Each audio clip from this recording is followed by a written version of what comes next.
Hello there, time now for Back Pages tonight here on Sky Sports News, bringing you a first look at the sports stories in the morning's newspapers. Joining us are John Cross from The Mirror and James Olley from ESPN. Welcome to you both. Let me quickly run through the back pages before we have a chat, and we'll start with the Eye. Reds use their heads is the headline after Liverpool beat Real Madrid 1-0 at Anfield thanks to an Alexis McAllister header. The Times also feature Liverpool's win, plus news of LIV Golf scrapping 54-hole tournaments in favour of the usual 72 and fears over Chelsea's sale cash. The Guardian claim it is an unhappy homecoming for Trent Alexander-Arnold after Real Madrid lost and he was booed onto the pitch when he came on as a sub. The humble assassin is how the Metro describe Erling Haaland. He'll hope to be back among the goals during City's Champions League match against Borussia Dortmund on Wednesday evening, and he is indeed scoring goals for fun at the moment, isn't he?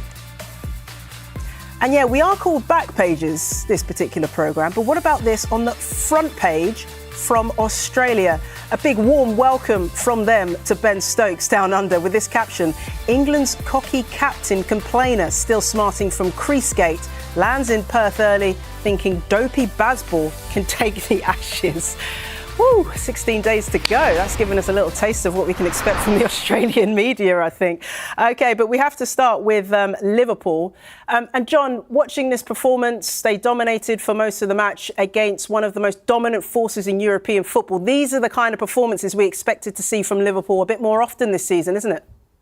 Absolutely. I thought it was a terrific performance by Liverpool, a really significant and perhaps season-defining victory. I really like the Eye's headline there, Liverpool using their heads. I mean, it was McAllister, lovely header. They had other headed attempts. I mean, one from Van Dijk, which forced a brilliant Courtois save. But I mean to say about their kind of really intelligent, mature performance. They controlled the game. They played it at their own pace. They played it their own way. They really limited Real Madrid. I mean, you know, I'm sure we'll come on to it, but the sort of kind of Trent Alexander-Arnold kind of, you know, comedy act towards the end. He came on for the last 20 minutes, got an absolute, absolute loads of abuse, didn't he, really? Which I think is a great shame, I have to say. But Conor Bradley, in contrast to that, got an absolute hero's reception, played brilliantly, as did Liverpool. It's about a year or so ago that basically Liverpool actually overcame Real Madrid at Anfield 2-0, and that kind of almost was the springboard for them to go on and really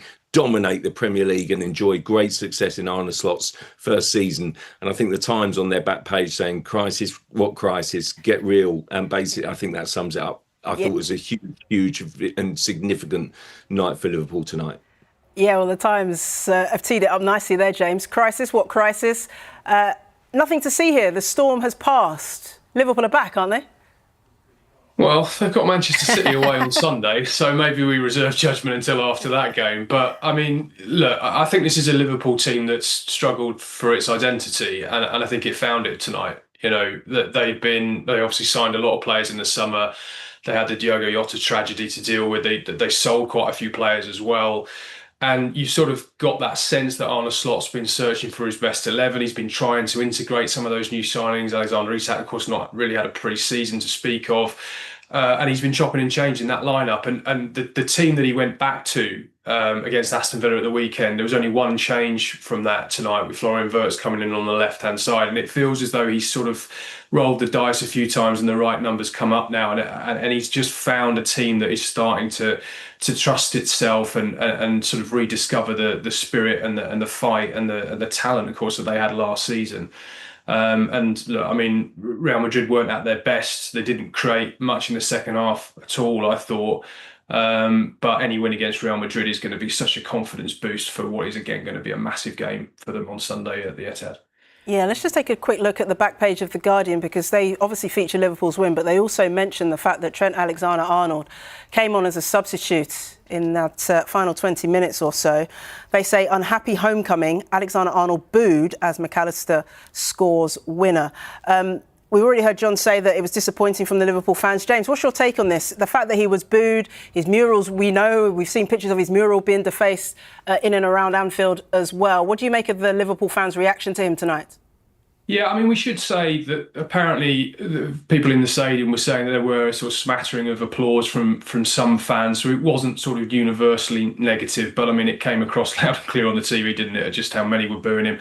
Look, I mean, I think this is a consequence of how he handled it. I think he didn't handle it very well, the exit last season, and you had three players there who were either running their deals down or had their contract uncertainty. You had Virgil van Dijk, Mohamed Salah, and Trent Alexander-Arnold. Now, obviously, the two other lads stayed and signed new deals, so it's all worked out well for them. But what they did very cleverly, I thought, was they just every now and again they just dropped something into the public domain. Virgil van Dijk's very clever at speaking in mixed zones after games. He would just drop a couple of things into reporters, so to sort of say, look, maybe I want to stay, maybe I don't. The club have got to make me an offer. We need to talk. We'll sit down, and it just kind of continues that more balanced conversation around his future. Whereas what Trent kind of did was sort of regress and not talk about it. And it created this vacuum where it got filled with all this negativity and, oh, he's not saying anything because he wants to go and he wants to get out. And obviously he did leave in the end, and clearly that was what he wanted to do. But I just think this is what we saw tonight was a build up over months and months of last season, and creating that situation where, he'd obviously gone back probably a bit earlier than he would have liked. I guess if the dust had settled for a year or two, it probably wouldn't have been quite as vociferous as it was for him. But he's ended up probably ruining his legacy a little bit to some extent with the way that he did it. And that's been brought to bear tonight, I think. OK, let's move on then from a team that have refound their mojo to a team that never, ever lost it. Arsenal, 3-0 winners against Slavia Prague in the Champions League.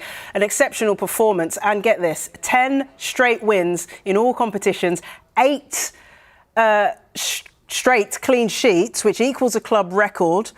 And that record was last set 122 years ago. John, this is absolutely exceptional from this Arsenal side. Who, if anyone, is ever going to score against them this season? That's what Pep said the other day, wasn't it? Almost effectively. Go on, Arsenal, give us a chance. I tell you what, the referee nearly gave him a chance, sort of in the dying stages, when he gave a penalty against Ben White, which was overturned against VAR. That's, I think, as close as maybe as sort of Marcus said, was the free kick hitting the post on Saturday aside, that sort of Arsenal have come to conceding lately. I mean, they have been phenomenal. They've changed players tonight, and yet the structure still effectively remains the same, and they are so difficult not to only concede goals or score goals against, but actually Arsenal don't even concede chances or shooting chances. I think the opposition tonight, Slavia Prague, only managed a shot on Arsenal on target, i.e. Arsenal's goal, in the 95th minute. I mean, that is quite saying something. You've got interchangeable parts. You've got Nkapé coming on and playing, at left back, and then you've got changes in midfield and a slight change in the makeup. Everyone knows what their job is. It's such a well-organised structure. And it was a really impressive to do 4 straight wins, puts him in a great position to qualify within the top 8, puts him in a great position in that Champions League table. It gives them a comfort, if you like, really, and a confidence that actually come their next opponents, Bayern Munich, a few days after Spurs, which is their first game back in the North London derby, that it almost feels as if, a draw wouldn't be the worst result in the world. They're really setting their season up nicely, I think, and playing really well. So much experienced talent in that Arsenal team, combined with the likes of Max Dowman, who's become the youngest ever player in the Champions League. He's 15, James. He's 15 years of age. How is he doing what he's doing? How does he have such a mature head on his shoulders? Yeah, we can say what we like about him now because it's way past his bedtime. He won't be watching. I went on the pre-season tour with Arsenal to Singapore and Hong Kong, and they were really keen to try and stop us from sort of talking about him. And you do kind of, as a journalist, you do sort of feel a bit conflicted because on the one hand, he's such an exciting talent. He was getting game time. It was, but on the other hand, you're thinking he's 15. We can't sort of put too much pressure on him sort of too soon. But everything that they sort of talk about around Arsenal, and John, I'm sure will have heard the same, is that he just takes everything in his stride, and he doesn't allow anything to go to his head. every step, every time he's asked to do something new or he goes to another level, whether it's to start in the Premier League or to play in the Carabao Cup, and obviously now in the Champions League, he's like a duck to water with it. And what I find most impressive about it is that he wants the ball and he gets fans on the edge of their seats. You see it when he gets the ball and he just starts taking players on. He's absolutely fearless. And look, I mean, they've got a fantastic talent on their hands. He's signed a scholarship form that I think kicks in when he's 16 on December the 31st. They'll obviously look to tie him down to a professional contract as soon as they can when he turns 17. And yeah, I mean, look, it's very exciting if you're an Arsenal fan, and obviously for England as well. I mean, this World Cup next year will come too soon for him, but you'd think from Euro 2028 onwards, he's going to be a fixture in the England team for a very long time. Yeah, talking of amazing talents, we have to talk about Mickey van der Ven. Back page of the Mirror, right at the bottom of their back page. Fantastic result, to be frank, after Spurs thrash Copenhagen 4-0. It's Thomas Frank's biggest victory as a Spurs boss. John, how important was this win, particularly at home, since they haven't won at the Tottenham Hotspur Stadium since the 24th of September? Home fans were booing after the last match at halftime and at full time. They were becoming a little bit restless. This is just the reaction they wanted to see. Absolutely. Jess, it's also worth highlighting is the 8 o'clock kickoff tonight. And I love that back page because it sort of kind of encapsulates the feel of kind of, you've got the Liverpool main thing there. And, I've seen the Van der Ven goal and it is an absolute beauty, a solo effort, fabulous, striding right from his own penalty box, using that incredible pace of his, letting off the turbojets, striding forward. No one's going to interrupt his power and his pace there. And he absolutely smashes it home. Brilliant finish. And it's what everyone will go away from that game talking about. And then to kind of, capture that moment on the back page, I always think is worth highlighting, really. They've really captured the essence of the game. Yes, it was a comfortable victory, but everyone will be talking about that goal.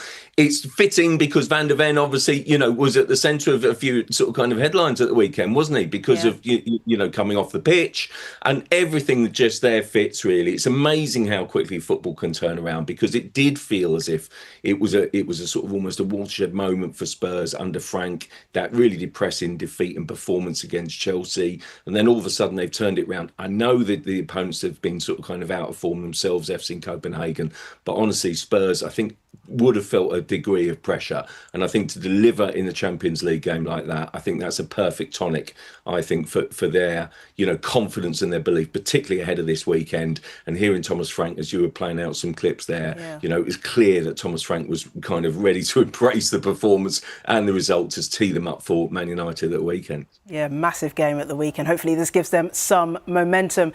James, John, thank you for the moment. We'll take a quick break. When we come back, we'll be looking at more of the sports stories in the morning's newspapers, including this on the front page of The Sun. Finally, Sir Golden Balls. See you soon.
Hello again, you're watching Back Pages tonight, and welcome back to John Cross from the Mirror and James Ollie from ESPN. Yes, we are Back Pages, but when one of football's greatest hits the front page, we have to show you that as well.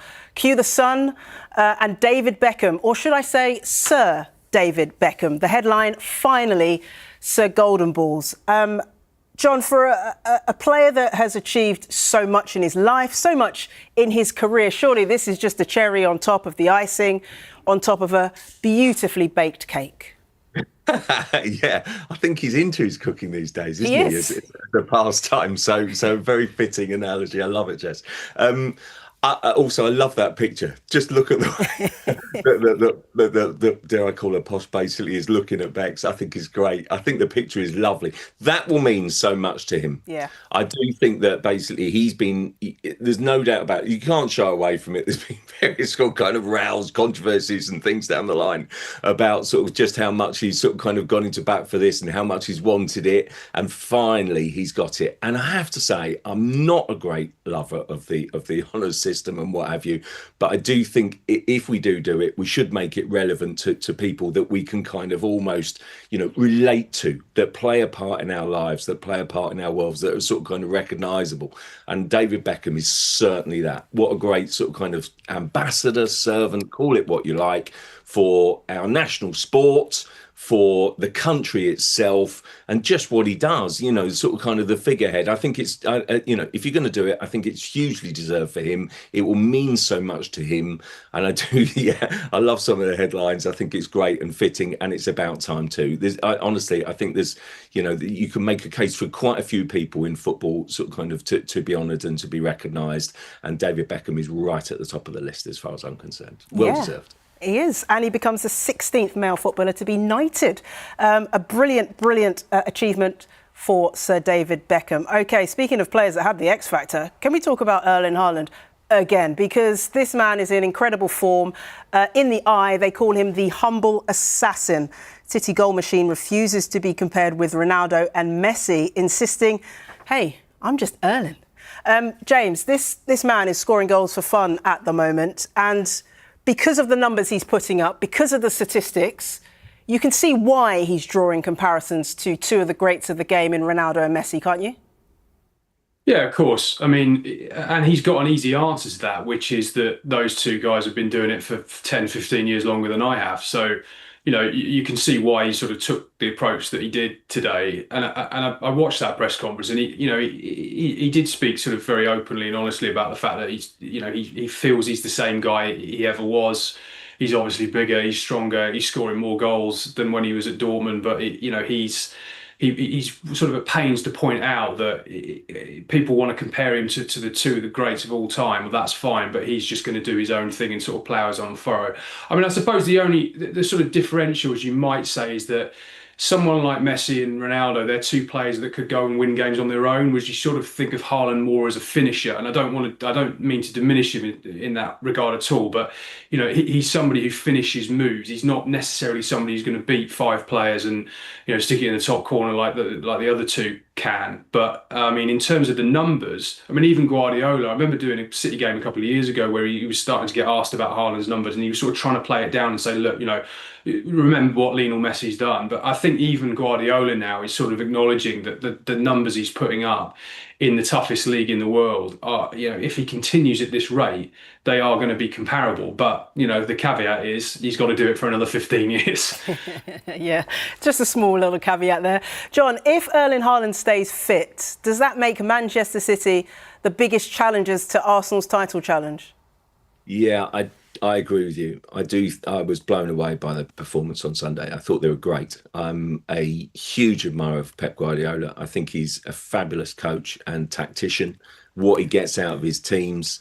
And I also think that when Haaland's at his best and he's completely integrated, linking everything up in that team, he makes the whole team work. He destroyed Bournemouth, let's be clear about that. And basically, I do think City on Sunday looked absolutely fearsome. I thought they were brilliant. I thought they looked intimidating. shades of their best form and performances at the Etihad. We have to remember and take into account just how good Bournemouth have been this season. And there's Erling Haaland absolutely destroying their defence, and his numbers are absolutely frightening. I think it sets it up well. I think I like some of the stuff that they've done in midfield to support him. Cherky was obviously a major player on Sunday Rangers as well. I think the worry for me would be about City's defence. But Arsenal set a great pace, and a lot of people saying it's theirs to lose at the moment. But believe you me, I think there are basically quite a few people, none more so than Mikel Arteta, will be thinking, "Wow, we need to still look over our shoulders," because Liverpool and indeed Manchester City, when they play like that on Sunday, they'll be there or thereabouts. I think it'll be a thrilling title race. I really do. Yeah, 26 goals and 16 appearances by Erling Haaland for club and country. It's just phenomenal. OK, 16 days to go until the start of the Ashes kick-off in Perth. And we have to show you this from the front page of a newspaper over in Australia, the West Australian. Now, we know that the Aussie media don't tend to like the England cricketers. They do have a history of this, but this headline, my goodness me, does this go above and beyond? Baz Ball, they say. England's cocky captain complainer, still smarting from Greasegate, lands in Perth early thinking dopey Baz Ball can take the Ashes. I remember that headline, James. Stuart Broad, 2013, where they called him smug pommy cheat, to be exact. This is what we've come to expect, I suppose, from the Australian media and the Australian squad in the lead up and during an Ashes. Yeah, I mean, I remember the Stuart Broad, and then subsequently they refused to use pictures of him. They just would use sort of a blacked out silhouette of him instead of actually using his picture. I mean, look, I suppose it's a better story than man gets off plane, which is what has really happened there. But this is what happens, isn't it? I mean, anybody who thinks that the Ashes starts when the first ball is bowled on the 21st of November, it doesn't. It starts now, really. And, they're going to face this increasingly so over the next 16 days until it starts. And I don't think it's going to affect Ben Stokes in the slightest. I think he's this type of character who revels in this kind of thing, and I'm sure he'll have a chuckle at it, and they may even use it as motivation in the dressing room. But and equally, you could flip this on its head and sort of say, well, many people who follow this game very closely feel as though England have probably got the best chance of winning the Ashes in Australia for the first time in about 15 years, and you criticise the ones you respect, perhaps. Let's put it that way. And I think that's how England should look at it. They're going there with a brave and bold cricketing style, and they think they can pull it off. And Ben Stokes will obviously be the spearhead of that. And if his body allows him, he'll be batting and bowling in all 5 tests and giving straining every sinew, even regardless of this headline and that back page or front page. Yeah, front page. Definitely front page. That's a good suggestion, actually. He could maybe post this in the dressing room to get the team fired up. Not that they'll need it. I mean, goodness me, what a series it's going to be. John, what's your take on this? Because do you feel as though what the Australian media are going to pepper at these England players will affect them mentally? Yeah, I do think it's a bit of a throwback. We were chatting earlier and James was saying it's a classic of its genre, of its time, I guess. And basically it does feel like it's a bit of a kind of throwback to 20 years. I'll always remember a brilliant front page of the Mirror with Oliver Kahn's goalkeeping gloves. I think it was after England won 5-1 in Munich, basically, were set ablaze, and we don't really sort of kind of see that anymore, do we really? And so this is a great deal of fun. I wouldn't mind betting that on this show tomorrow night, you might see it being flipped on its head and being talked about how sort of kind of the English media react as kind of this early baiting, if you like. I do like it. I think it's good fun and it sets it up nicely, really, because honestly, I do agree with James. I think that England have got a really good chance. Having said that, I remember a few years back tuned in thinking exactly the same, and it suddenly felt very doom and gloom even after the first session on the radio. It was ridiculous. So, but look, I love it. I think it's great baiting. I think it's great fun, good humour, and I really don't mind it, actually. Yeah, 16 days to go. Bring it on. One final story as we're almost coming to time. James, I'll throw this one at you because it's about LIV Golf. To scrap 54-hole tournaments in the back page of The Times. You've got about 30 seconds just to explain why they're making this significant change to 72-hole tournaments. Well, I mean, we should say that LIV Golf, the LIV is the Roman numerals for 54. So I don't know whether they're going to have to rename it now to change it to the Roman numerals of 72. But no, look, I mean, this is really a part of an expansion of obviously what was a brand new tour in 2022. And I think it's what the players want. They want to play 72-hole tournaments because they want to get the ranking points that will take them up into the higher echelons to make it easier to compete in the majors, and that's been a real issue for those players who've gone and joined this fledgling league, or established league, I guess, as it is now. And it will be something that I think the players have been pushing for, and it should be something that the attendances suggest that the crowds want it. They've set attendance figures in the last year, so if the crowds want it and the players want it, it's the natural next step, I think. Yeah, it does say here, welcomed by star players such as John Rahm, who said that the change would provide a better test. More on that as we have it here on Back Pages. But John Cross, James Ollie, great to have you with us. Thanks for your company. If you missed any of the show, you can see it at hour as always. It's also available as a podcast. Just download on Apple or Spotify or wherever you get your podcasts. Joining us tomorrow, Shaban Ahern and Sam Dean. See you soon.